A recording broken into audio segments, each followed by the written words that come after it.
Nauwi sa disgrasya ang umano'y pakikipagkarerehan ng isang 10-wheeler sa isa pang truck sa pakurbang daan sa Antipolo. Ang 10-wheeler sumalpok at nang araro ng mga bahay, karinderya at poste.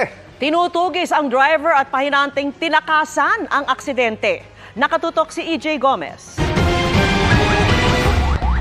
Sumalpok ang 10-wheeler na yan sa ilang bahay at karinderya sa barangay Mambugan, Antipolo City kahapon. Sa isa pang video, kita ang mga natapong lupa na karga ng truck sa bahagi ng sumulong highway. Nadamay rin sa aksidente ang poste at mga linya ng kuryente. Nabasag ang windshield. Nagkayupi-yupi ang unahang bahagi ng truck at nasira ang unahang mga gulong nito. Ito po yung itsura ng lugar na pinagsalpukan ng 10-wheeler. Nagkawasak-wasak ang bahay at karinderya sa unahan. Nagkasala-salabat naman po ang mga kawad matapos ding mabangga at tumagilid ang poste ng kuryente. Mabuti na lang po at walang nasaktan o nasawi sa insidente. Ayon sa may-ari ng karinderya, kasasara lang nila nang mangyari ang insidente.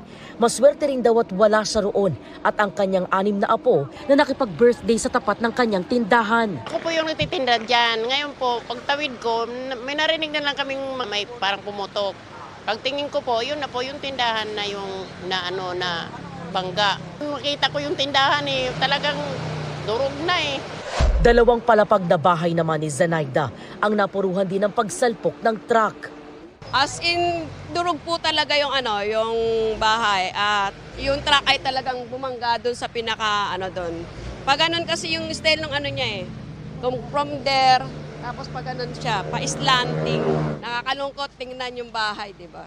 Ayon sa barangay, base sa pahayag ng mga saksi sa insidente, may hinahabol umanong isa pang truck ang sumalpok na 10-wheeler. Halos nagkakarera daw silang dalawa Pagkatapos yung isa nawala ng kontrol, bumangga dyan sa poste, siguro sa takot ng pahinanti tsaka driver, tumalon, sumakay dun sa kasama nila, tumakas na.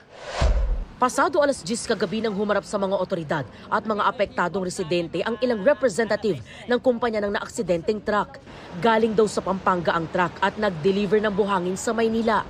Saka ito bumiyahe sa Antipolo para magkarga ng lupang panambak na i-deliver naman sana sa Bulacan. Hindi po namin makontak yung pahinante at driver. Nakita lang po namin sa social media na ganun nga po. Kaya late na po kami nagpunta rito. Kasi hindi naman po namin tatalikuran yan Sagutin po namin yung mga nasira. Patuloy na pinaghahanap ng Antipolo Police ang 37 anyos na truck driver at kasama nitong pahinante ng mga residente ng Pampanga. Hindi naman daw magsasampa ng reklamo ang mga apektadong residente basta't makipag-ugnayan daw sa kanila ang driver at ang pahinante.